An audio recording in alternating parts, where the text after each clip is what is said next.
Magandang araw sa ating lahat at welcome to my channel.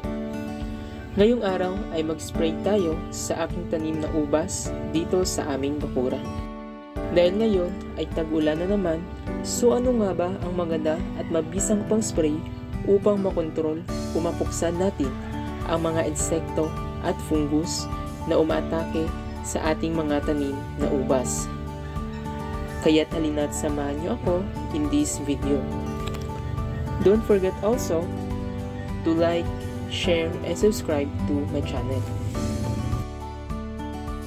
Guys, ito yung mga chemicals na ating gagamitin pang spray ngayong araw. Sa mga nagtatanong po kung saan ito pwedeng bilhin, so ito po ay mabibili sa mga agri-store or agri-supply. Unang-una sa lahat, ang ating gagamiting pang spray sa ubas ay tinatawag na fungicide. Ang fungicide ay isang uri ng chemical na panlaban at pangkontrol sa mga fungus na dumadapo sa ating mga tanim na ubas, especially pag tag-ulan. Kagaya ngayon na palaging umulan dito sa amin. Sa paghahalo naman ito, bali 2 kutsara lang ang ating ilalagay sa 5 na litrong tubig dito sa sprayer. Pwede rin pong 1 kutsara if hindi pa po gaanong madami yung mga fungus sa ating tanim na ubas. At ngayon naman, ang pangalawang pang spray natin sa ubas ay itong tinatawag na insecticide. So ang insecticide ay isang mainam na pang spray para sa pagpuksa natin sa iba't ibang uri ng mga insekto.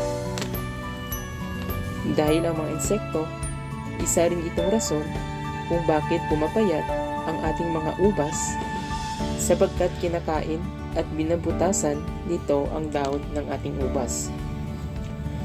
Kaya't naman ngayon, kailangan nating mag-spray upang ma-eliminate natin ang mga insekto.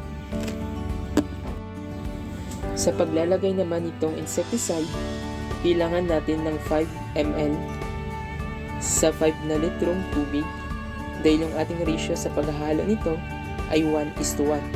Kung kaya't kailangan natin ng 5 litrong tubig at saka 5 ml na insecticide. At ang panghuling dapat nating gamitin pang spray sa ubas ay itong tinatawag na foliar.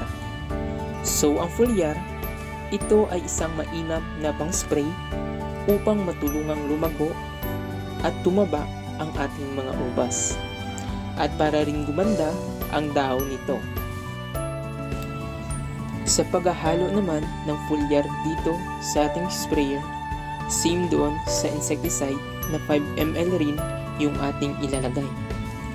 Dahil 1:1 rin yung ratio sa ating paghahalo nito.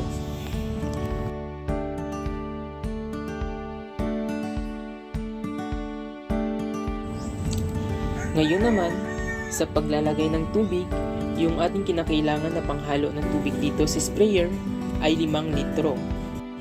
Which is, nabanggit ko na po yan kanina kung bakit 5 litro yung ating gagamitin na tubig.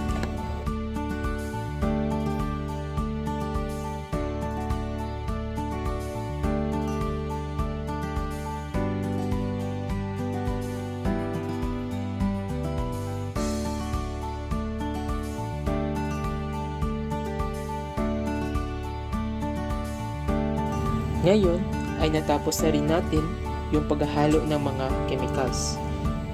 Kaya't sisimulan na rin natin yung pag-spray ngayon.